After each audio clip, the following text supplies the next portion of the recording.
want a low-value man. They don't make podcasts. I haven't seen one low-value man make a podcast. Do they not know how to use microphones? Maybe that's a good thing. That's hot. All right, I've never seen a man use a microphone for good. Until now, everybody buckle up.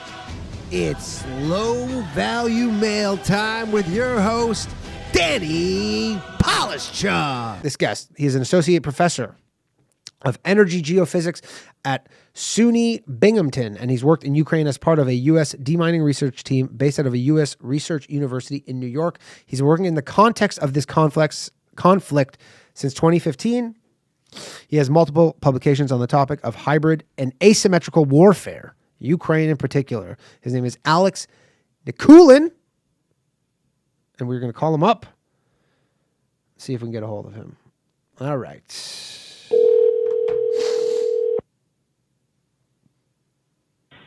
Hey, Danny. Hello, Alex. How are you doing?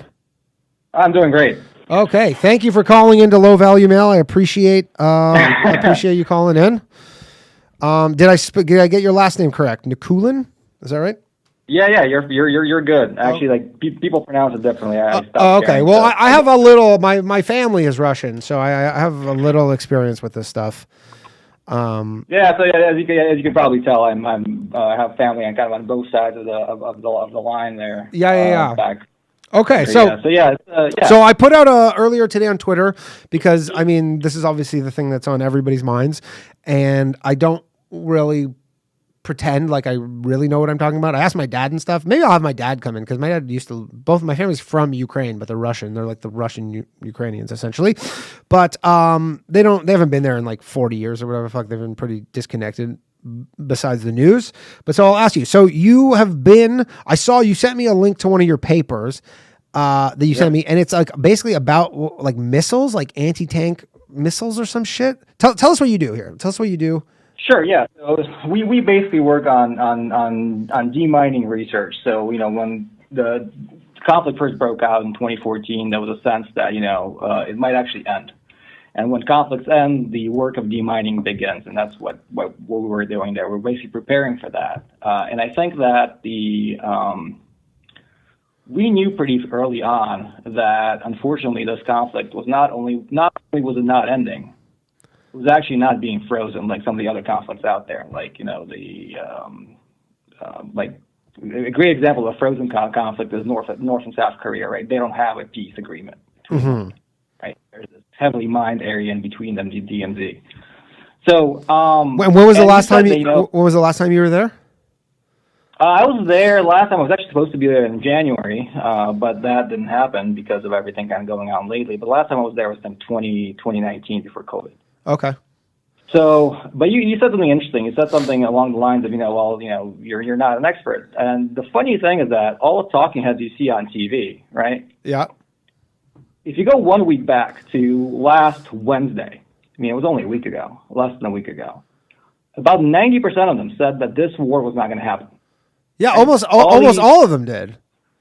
Yeah, all of them did. And the ones who did say they said it would be like a 24-hour conflict. That's right. And there's this, and because it's actually pretty hard to find people who understand the complexities of that, of the cultural component of that, the military component of that. Because even a lot of the journalists, right, they go to Kiev and they live in this little bubble. It's kind of like the green zone, right? It's not really the green zone, but they talk to other journalists. They don't actually, interact with the folks on the ground. They don't understand the complexities of Ukrainian and Russian identity. They don't understand how language plays a role into all of that, right? Because they're basically applying U.S. frameworks to a conflict that is much more complex, right? Because all they want to see things like language, right? Well, here are Russian speakers and here are Ukrainian speakers. Well, that means the Ukrainian speakers identify with Ukrainians and the Russian speakers identify with the Russians, right? Uh-huh. That's my parents, basically. Like, my mom says that she had to go to school in Ukraine, but she was Russian, and she hated the fact that she had to do elementary school in Ukrainian. Right, and a lot of the kind of the American Ukrainians, they mostly left in the 80s and 90s, right? Yeah.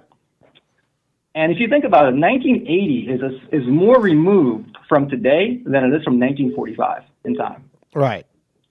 A lot of things changed. A lot of things really fundamentally changed. I think the problem is that Putin completely miscalculated that little part of it, right?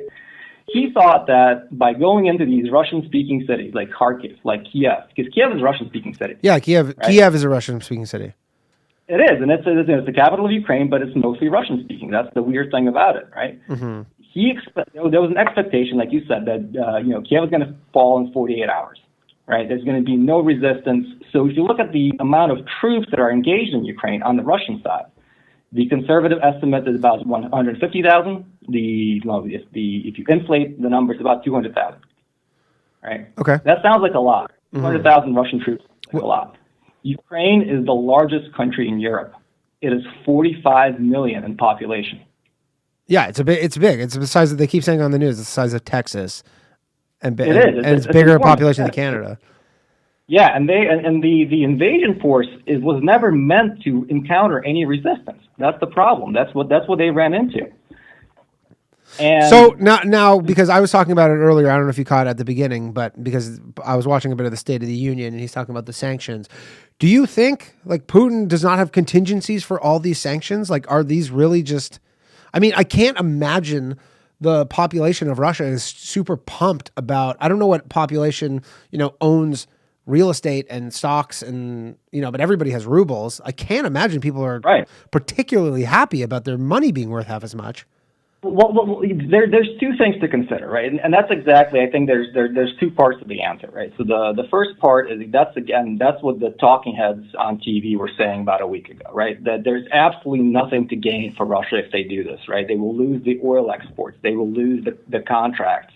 They will be sanctions. Their aircraft will not be allowed to fly anywhere into Europe or the U.S. There's a lot of money to be lost. I mean, I just saw just before this started, Boeing just said that they're tearing up all their servicing contracts. So now all the Boeing planes in Russia can no longer be serviced, which for Boeing is a great deal. They're like, we had $300 million or whatever number worth of contracts that we don't have to honor. We just get money for free.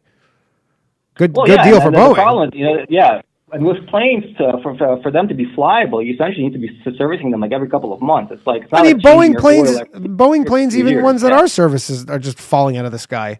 Like there's there's 737 Max or whatever. Yeah, exactly. So imagine that. So they were fully cut off from that. And I think that's the big difference because people love doing this comparison to the Cold War, right? They love comparing like Russia to the Soviet Union. And there's a fundamental fault in that comparison because the Soviet Union had, it was a poorly run economy. Yeah. But they produced everything on their own. So they were really not that sensitive to sanctions, right? They had their own planes. They might have not been great. They had their own, cars, which again, people made fun of. But they had, exactly. But they had four wheels, right? Yeah. And so the Soviet economy was very resilient to sanctions. The Russian economy produces nothing, right? So there was kind of this joke going around, like, if you try to support Ukraine by boycotting Russian goods in the U.S., what would you not buy? Caviar.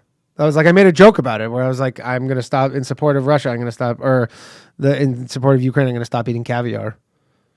I don't know. Yeah, right, pretty much, right? So I couldn't tell you what else.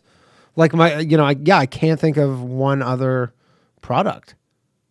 Like I know natural resources, which I've heard some people saying that they're going into Ukraine because Ukraine has tons of resources, but I imagine so does Russia. Like, is it really? Russia is 11 times.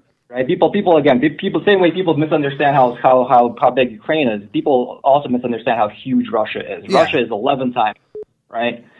They don't have an issue of natural resources. They have an issue of being fundamentally a poor country with big ambitions, right? And I think that kind of gets me to the second part of that answer. It's like, why did Putin do it?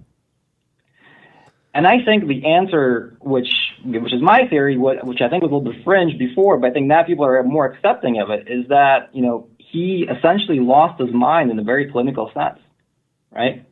He's no longer rational. You just think he's just a madman? Well, when you say madman, people always say, "Oh, that's a crazy person," right? A madman is somebody who's crazy, right? Mm-hmm.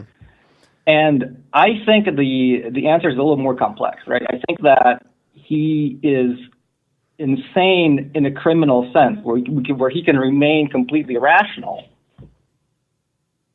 right? Sure. Like a serial killer is totally rational. A serial killer is totally logical. He might be smarter than you. Yes. Right?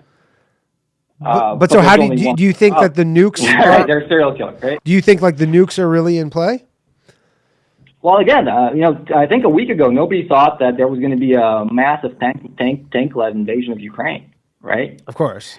I mean, it's do pretty I think surreal to watch. I don't want to say that. I really don't. I don't think they're. I mean, regardless of, I don't know if you're trying not to jinx it or whatever, but that's more chick stuff. We don't do that stuff on this podcast. But just, do you think, you saying it's not going to make it happen? But I mean, I feel personally like it's more on the table than it was a week ago. But I don't know if that just seems logical that's the case. I think so. Yeah. If you put a gun to my head and ask me that, I think the nukes are on the table. And but again, that's mutual destruction. I think it's because of this overlying problem that I think he's not fully rational. Yeah. Right? I mean, you've seen that long table. You've seen how he communicates with people. He's been isolated for 2 years.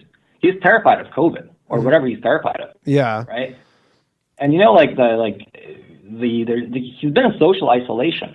Right. Again, I don't want to sound there's this conspiracy theory that he's crazy. No, I think it's just like when you do that, that's what happens to you, right? If you don't talk to anybody, if you're in effective isolation for that long of a period, you might start seeing things differently, and it shows because the way that this invasion was handled, though, it's the information he's received is bad. It's bad intel. Yeah, you listen to completely faulty intel. And is this like for his? Do you think he's doing all this for his legacy? Like, is this like so he's kind of goes down as like a great conqueror or whatever the fuck? Like what is his end game here? Is it really just strictly we need this strategic piece of the Ukraine just so that any aggressions from the West is they're kind of like have a little buffer? I think that, he was going into this the same way that in his mind, he was going into this the same way, we went into France in 1944, right? No resistance. Everybody's happy to see you because you're liberating them from the Nazis, right? So people are throwing flowers at you in Paris. Right. And I think in his mind, he truly believed at his core that Ukrainians in Ukraine were under this. Yeah, that's what he said, under this Nazi dictatorship. Well, someone just asked the question. Right? Someone just asked the question, SnickCad01 on Twitch. Is there any truth to the Nazis in Ukraine? Now, I do know that there's the, the Azov Battalion, which is like, they're like a militia? Mm-hmm. Right? And they are, they have like legit Nazi imagery, and they are, but like they're not the main show in town. They seem to be, just like a kind of small militia. I think to deny the fact that they exist is that's stupid because they do, right? Yeah. But again, it's about their total number versus the population. Yeah, exactly. Of course. Like it's not like a whole country of Nazis. It's like saying because America has 50 Nazis. And I lived in Kiev for about close to a year. Okay.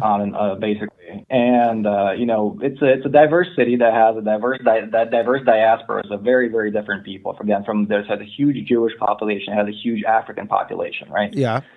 So because the people come there to study. The population of Kharkiv, the second largest city in Ukraine, is about 1.5 million people, and about 300,000 of those are students, college students, who come from all over the world, right, to this place because they still, to this day, provide, excellent medical and aviation training and all these other things. So I think that are there not Nazis in the U.S.? Well, yeah, there are, right? Of course there are. But like Canada can't invade America. If you look for them, you will find them. Yeah. But you're not going to. Of course, but you're not going to invade them on that pretext. And then someone said, and this is obvious because it's coming up, but the president of Ukraine is Jewish. Literally, yeah. Literally Jewish. So to say that there's all these Nazis. I mean, well, and if you look, and it's more than that, right? The president is Jewish. The Interior Ministry, which is like the head cop, he doesn't speak a word of Ukrainian. Avakov, he does not speak Ukrainian. He speaks only Russian, right? Their main oligarch doesn't speak Ukrainian. Half of the country doesn't speak Ukrainian, right? And again, I think in going back to Putin's mind, he he essentially equated that language identity to their support of Russia. And maybe, if this was 1990, he would have been right. Because, again, in 1990 is probably the last time Putin actually, like, interacted with reality.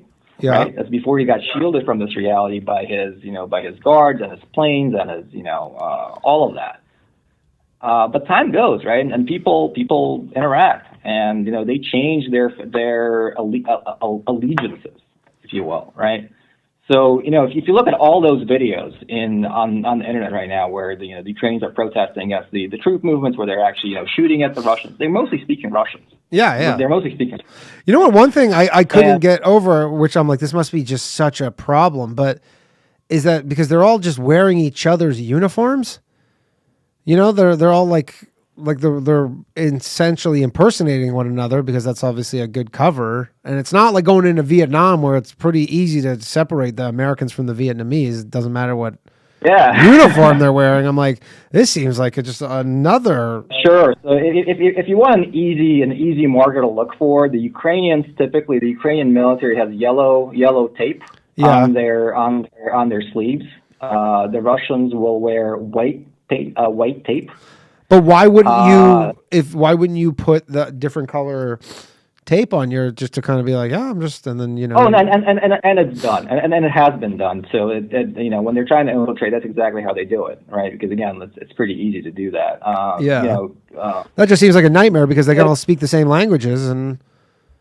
Well, there are differences. There are key linguistic differences. Absolutely, there are. Yeah, I'm sure. Yeah, and even between Russian Ukrainian and Russian, because again, 30 years have passed, and there's the same way you can tell a Canadian from an American and an Australian from a New Zealander, right? There's key words, right? The second that you say, again, going back to a boot, nobody really says that, right? Yeah. But the second you hear that, you're like, that's they're dead giveaways. Right. But that's to do that, you actually need to talk to them, right? Yeah. Now, question. Sorry, go ahead. Mm-hmm. I was just going to say, someone has a question. How long, Austin? Someone's asking, how long do you think it's going to take? How long do you think the war will be? This is from Gabriel. So that's a good question. That's a lot. I've been thinking about that a lot, right? I think the initial invasion plan, and this was actually there was a dead giveaway. One of the Russian websites published a pre-planted canned piece, I think 2 days ago. Uh-huh. Basically, we've taken Kiev, and the Ukraine surrendered. It's something they put it on a timer, right? Because that's when they were planning to take Kiev. Yeah. Like they just were like, it'll be done by that point. And so exactly. So and obviously they're nowhere near. They're nowhere close to that. And again, it's because they've encountered resistance that they were not expecting. And the problem is their force again is relatively small. It's only 200,000, even if you're going by. Yeah, and and from what I understand, once you spread out all these people over this giant landmass over 4 axes or whatever, like it's really not a lot of people. It's really but not. But my problem is I just don't see them kind of like, especially Putin, and everybody's like this madman. He's not going to like go back with his tail between his legs. And that's the thing. That's the thing that's the worry, is the thing that's probably the big wild card. Say you go out and you get into a fight that personally get into a fight that you understand you're going to lose. You can back out of it, right? As a person, you can say like, I'm sorry. You can apologize. I didn't mean that. You step back. He can't do that, right? So he has 2 options, and I think those 2 options are going to, again, I think this is going to go 1 or 2 ways. And this is my assessment. Either in about a week to 2 weeks to 3 weeks, we have a total collapse of the Russian ruble under the support of sanctions. We have a collapse of the Russian military in Ukraine because their lines of communications are so thinned out that they just run out of fuel. Right?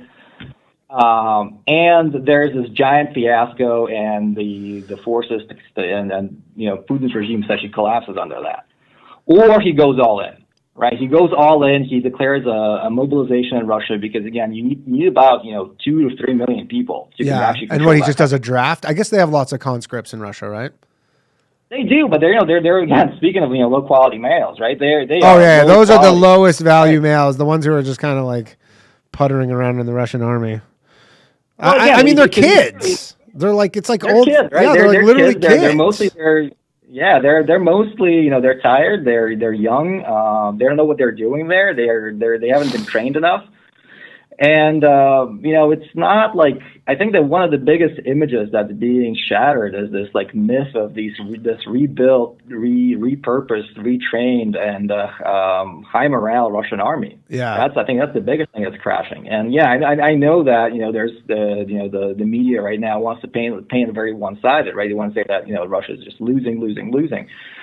But the fact remains that they're taking losses, they're taking casualties that they were not prepared to take. Yeah. They were not prepared for this to be any more than just literally a drive to Kiev. And just like, hey, we're here, we're taking your thing. We're here, here, give us our flowers, and Zelensky, goes on trial, but instead, what's happening is the opposite. There's like a consolidation of that nation, which they've never seen that. So kind of the joke was always that one day Putin's going to get a medal from the Ukrainian government for uniting their country. Yeah. I mean, they're saying the same with NATO. Now, do you think there's any sort of scenario where some kind of general in Russia just takes out Putin, just kind of someone poisons his dinner and something like that, and then they're just all right? And that's my 2 to 3 week scenario, right? That's if this is over in 2 to 3 weeks, that's how it's. Okay, who do you think has the greater chance of being dead first, Putin or Zelensky? So I think that there is a 0% chance that Kiev will be taken. You think 0? Are they not currently like surrounded? Well, they can surround it all they want. The problem is, it's like, yeah, they still have to surrender. I don't know if you I don't know if you've ever been there. I've never been there. No. On the western side of the river, so there's a giant river that flows right through the middle of it. And on the western side of that river, it's the old city, and the old city is basically, it's like San Francisco. Yeah. It's tiny streets. It's very, very high elevation changes. You can get lost there, even if you're not, in a war. Oh yeah, especially if all the civilians are armed, then you're fucked. Yeah, for the first 4 months of living there, I would get lost like every week, just wandering the streets. So driving a tank through there, it's like you're driving to your certain death. Yeah, and then if you're walking through there, then the civilians are just gonna be shooting at you because they're all armed. Yeah, and the other side of the river, it's all block apartment buildings, all projects. Yeah. Right. So like neither of those sides of the river are necessarily good for advancing using traditional Russian tanks. It's a mismatch between what they want to do and what they can do. So then what do you think? Just some sort of stalemate? Where they just kind of or what? They just kind of surround them and they bring in they have airstrikes? Like, do they have the capacity? Do they have the capacity to drop an airstrike and just level Kiev? Like, just, I mean, they could. They certainly could try that. But again, if you go back to Russian history, and there are two conflicts in Chechnya, the entire, and people talk about that. That's a huge trauma for the Russians. There are two kind of failed wars in Chechnya. Well, the second one was semi-success. But the entire region, the entire republic, or used to be kind of semi-independent nation of Chechnya, has a population of 1.2 million people. That's all the cities, all the villages, all the mountains, right? Yeah. And that took them 2 years. Just the city of Kiev is 4.5 million people. Yeah, it's big. Just one city. It's enormous. It's an enormous city. It has Plus, the mayor is the fucking former heavyweight champion of the world in boxing. Yes, he is. Yeah, you're fucked up. Imagine you're like a soldier. You're just like some punk ass 18-year-old Russian soldier, and you come across that dude. Yeah, and it's that's a nightmare. No, Klitschko's there. Yeah, Klitschko. Both of them, both the Klitschko brothers. Guys, they all have political differences, right? And that's the other thing that before the conflict was happening, the former president of Ukraine, Poroshenko, and Zelensky and Klitschko, they were at each other's throats. Yeah, like, it was an incredibly corrupt country, right? As far as I understand, like Ukraine. Yeah, and they all they had their own TV channels, they had their own propaganda. They were basically, because Ukraine is a democracy, and the elections are fierce, right? Mm-hmm. This is like the Democrats versus the Republicans, but you add like 6 more parties to that list, and everybody's vying for power. Sounds like Canada. But the second those troops cross the border, that country united like it's never been united before. Yeah, which you would assume. I mean, that probably the biggest calculation is just assuming that they were going to keep fighting. That's what I can't get past is this giant miscalculation, this giant misunderstanding of the reality on the ground, and which leads me to believe that if he was fed bad intelligence and it was that bad, it's basically because he didn't want to hear any other intelligence. Yeah. Yeah, I mean, he doesn't. I don't see the vibe of the people around him wanting to tell him no, really, ever. Yeah, because I know anybody who tells him no or anybody who challenges him, it basically gets disappear. First thrown out of right. You look at all the opposition. Like, well, what opposition? Right? They're all either dead or in exile. Right? And those are the people who that's your feedback mechanism. Right?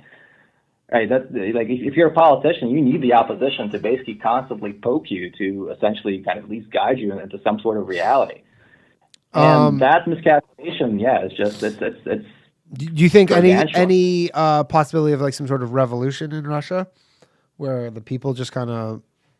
I think that's what everybody's watching for, right? I think because there's always this.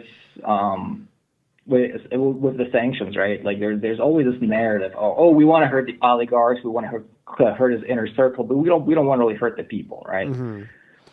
And that's what we've done to Iran and places like that throughout our history. But these sanctions are they're hitting common Russians, right? Imagine their inflation when ruble was 75 last week. Yeah. Now it's 150. Oh, it's insane. Right? That's double. So every single thing you buy just doubled in price. I mean, I'll tell you, I will give no further details than what I'm about to say, but on the weekend, I was hanging out with the daughter of a Russian oligarch, and she does not seem too bothered about it. Well, yeah, because, if you go from having, 100 million to 50, you're probably okay, right? But imagine that if your subsistence is about the equivalent of, I don't know, what's it, like $5 a day or something, and now it's $2.50. The average Russian salary is about, let's say 30,000 rubles, which is about $500 a month, right? Yeah. But now everything all your budgets just doubled, right? That's what I'm saying. And all your imports of all your fancy American goods you like, Yeah, and then that's the thing. Like, there is no internal production of any of that stuff. And they're like, oh, we produce food. It's not actually true because all the components of modern food are actually imported. I mean, right? They do produce wheat. I know they're like one of the biggest wheat importers, and they are a major oil exporter. But I guess there is a scenario where some countries might call their bluff and be like, you know what, keep your fucking oil. And we'll make do. I don't know how they'd make do without it. I don't know if that's just me not really understanding the scenario, but it seems like they were very much banking on the fact that there would be no scenario where they're no longer selling their oil. Well, I mean, funds the whole situation. The second they invaded, they lost that pipeline, the Nord Stream pipeline that was supposed to go into operation. Right, yeah. And they invested $11 billion into that. That's just lying there on the seafloor now. That's never going to get used. So they were ready to part with that right off the bat. But the sanctions were pretty interesting. What they did was, again, they sanctioned the Russian central bank, not allowing them to actually intervene in the like to prop up the ruble, because essentially they would have just basically supported it. Last Wednesday, Thursday, and Friday, the ruble was actually only up like 3 to 5%. Uh-huh. Because the second people started dumping it, the Russian central bank came in. Yeah, they just come in and buy it. I mean, if you look at the chart of the ruble, for people who are investing in crypto, it literally looks like a rug pull of a shit coin. It's just like and what they did over the weekend was they took that away from them. They took their ability to buy currency, and on Monday, the Moscow stock market didn't open. Their biggest it still hasn't opened. I don't think it hasn't opened. They didn't open it today either. They're just kind of hoping. Because they're kind of just hoping this problem will go away, and then they'll reopen it, and they'll be like, "Yeah, it's all good now." Interesting. Okay, Alex, thank you very much. I don't want to take up too much more of your time. But you know what? We'll have you back because you seem like you know what you're talking about, and I'm sure this is not going to be the end of this conflict. So we'll definitely have you back. Is there anywhere where you have people like to follow you? Anything? If you're into that, people. Well, I am in academia, and there is no such thing as cancel culture, right? Yeah. So we're, I technically don't have a Twitter account, or even though I contacted you on Gotcha. on Twitter, but Gotcha. I gotcha. that's Well, for me you to know go what? out If there you're and if you're going to SUNY Binghamton and you're looking for a Oh. teacher or some shit, I don't know if that even Well, makes sense. I'm But sure you probably passed through Binghamton when you're driving up to Toronto, right? Because Yeah, that's absolutely. the last Tim Hortons on the way. Yeah. Okay, cool, man. Thanks, Alex. I appreciate you very much, and we'll talk soon. Absolutely. Yeah. Let's be in touch. Okay, Have a take good care. one.